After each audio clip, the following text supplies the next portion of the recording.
Morning నుంచి మా చెల్లె సంతోషం అయితే అర్థం లేదు అసలు. మార్నింగ్ నుంచి ఎట్లా లేపుతుందంటే నిద్రలో పడుకున్న దాన్ని లేవు లేవు అని లేపి నీళ్ళు చల్లి మొహం మీద అండ్ టీ పెట్టుకొచ్చి, ఎందుకంటే దానికి అంత కారణం ఇగో ఎట్లా మురుస్తుంది చూడండి. ఆనందం. మా జామకాయ చెట్టుకి మొత్తం రెడ్ జామకాయలు స్వీట్గా ఉంటాయి అనమాట, ఫుల్ అయిపోయినాయి. సో అందుకని మార్నింగ్ నుంచి లేపుతుంది. ఇక తెంపడమే మా పని అనమాట. ఇక తెంపుతారండి.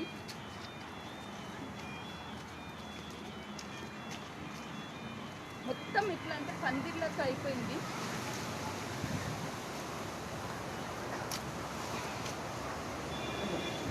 కట్ చేస్తా.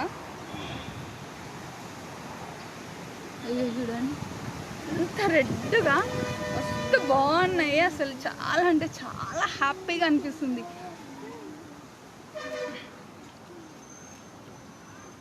రాక అసలు మళ్ళీ దీనికి ఎలాంటి ఫర్టిలైజర్స్ యూజ్ చేయలేవు, ఓన్లీ వాటర్, అది కూడా వర్షం వాటరు. చాలా అంటే చాలా బాగుంది. చెట్టు నిండిగా ఫ్రూట్స్ అన్నమాట, చెట్టు నిండి మొత్తం ఫ్రూట్స్. ఇక మా చెల్లి అంత ఆనందపడుతుంది, ఎట్లా అంటే ఫుల్ డ్యాన్స్ చేస్తుంది, అంత హ్యాపీ. మస్తు ఉన్నాయి జామకాయలు అయితే. యాక్చువల్లీ సీజన్ ఫ్రూట్స్ కదా, సీజన్లో ఇవి తినాలి. ఇవి ఎప్పుడు వస్తాయి కానీ ఇంత రెడ్